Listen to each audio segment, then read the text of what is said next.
¿Alguna vez usted ha visto lo que queda después de que un tornado pasa alrededor de una parte habitada, de una casa o de un vecindario? La destrucción es realmente horrible. Lo que queda es nada más que despojos, y eso lamentablemente genera grandes dolores y pérdidas en Estados Unidos todos los años. Cientos de casas son afectadas por estos eventos naturales que lo único que hacen es destruir lo que ellos, en este caso las familias, han construido durante años.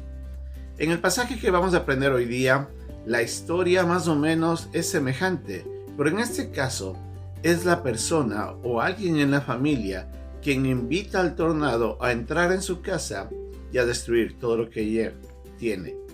Esta es una interesante y una muy importante lección que vamos a aprender hoy día aquí en Un Momento con Dios.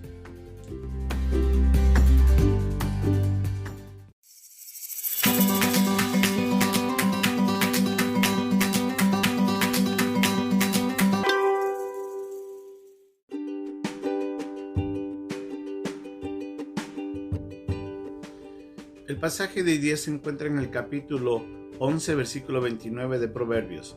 El que turba su casa heredará viento, y el necio será siervo del sabio de corazón.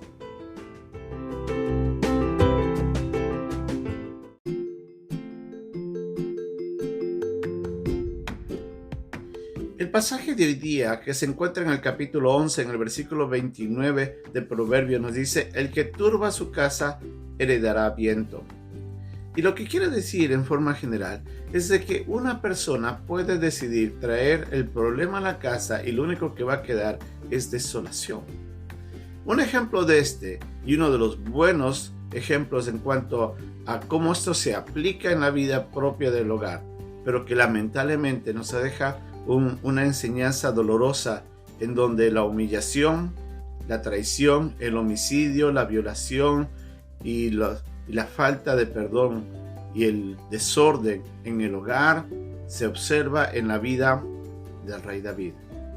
El rey David iba muy bien en su vida. Desde muy joven él había amado al Señor, desde muy joven él había estado sirviéndole, y aun a pesar de la persecución que sufrió a causa de Saúl, él nunca dejó de servir a Dios y de temerle. Pero ya cuando llegó a ser rey, en uno de sus días, él lamentablemente, por descuido, dejó de ser lo que tenía que ser, y cuando miró a esta mujer, a Betsabé, la codició, la trajo, la tomó, y ese fue el inicio de muchos daños, de gran problema, no solamente en su vida, sino que en la vida de la familia de Urías, el esposo de Betsabé, quien después llegó a morir, este hombre, y también su propio hogar. La vida de David fue destruida.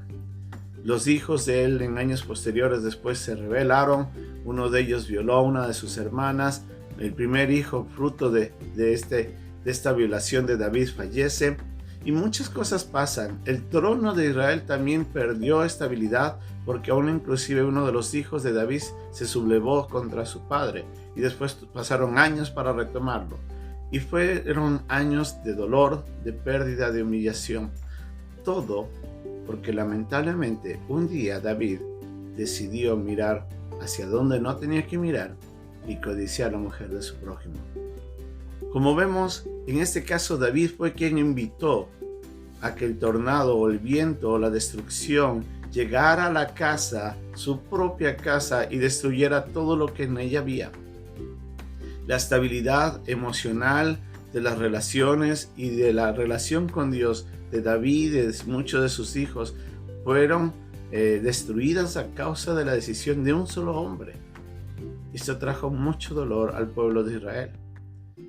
Nosotros podemos ver que eso puede aplicarse en nuestras vidas porque lamentablemente y en el día de hoy nosotros somos quienes con nuestras decisiones malas a veces invitamos a que la destrucción llegue a nuestro hogar. Lamentablemente personas que permiten que a causa del adulterio, a causa de la borrachera o de alguna otra adicción, a veces a causa del de la riqueza, del deseo codicioso de tener más dinero, hace de que algún problema ingrese en nuestras vidas, y cuando nos alejamos del Señor, generalmente esos problemas llegan, se incrustan en nuestros hogares y destruyen la vida de nuestras familias. Matrimonios, la vida de los hijos, la vida de los padres es destruida a causa de un pecado, y eso lamentablemente pudo haberse sido evitado si se cuidaba el hogar de la mejor manera. Es por eso que nosotros tenemos que tener mucho cuidado en lo que dejamos entrar, no solamente en nuestras vidas, sino lo que con eso estamos permitiendo que entre a nuestros hogares, a nuestras familias, y cómo eso puede destruir a veces para siempre un hogar en donde tenía que únicamente brillar el amor, la armonía, la prosperidad, la bendición y el servicio a Dios. Por eso es que tenemos que tener mucho cuidado.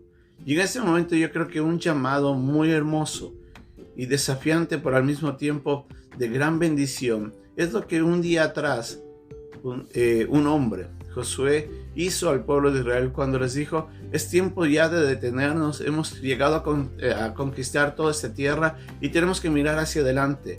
Y lo mejor que podemos hacer es que tenemos que tomar una decisión. O vamos a servir a los dioses de quienes nuestros padres sirvieron en otros lugares, o vamos a servir a los dioses los que estos pueblos que están alrededor sirven, o nosotros vamos a servir a Dios. Y él dice: yo he tomado una decisión junto con mi casa. Yo y mi casa serviremos a Jehová. Yo creo que este debe ser el principio que cada hogar debe tener en nuestras vidas. Usted y yo, para evitar de que el problema entre a nuestro hogar y eso destruya todo lo que somos, nosotros deberíamos comprometernos diariamente, y no solamente nosotros, sino animar, motivar, guiar a nuestros seres queridos dentro de nuestro hogar, a que cada uno de nosotros, los integrantes de esa casa, sirvamos a Dios, amemos a Dios de todo corazón, que lo podamos honrar. Y es ahí donde siempre va a existir la paz, la armonía, el amor que tanto necesitan nuestros hogares y que en este momento son muy valiosos. Comprometámonos a amar a Dios. Invitemos no a los problemas, sino a Dios a entrar a nuestra casa y a tomar control de ella, para que nuestra vida no sea turbada. Busquemos a Dios y aprendamos de esta lección. Velemos por el bienestar de nuestras familias. Ellos lo necesitan. Y ayudemos a otros dentro de nuestro hogar a que todos juntos adoremos solamente a Dios. Que Dios nos ayude en esta importante lección, muy valiosa, de gran bendición para nosotros. Hasta pronto. Que Dios la bendiga.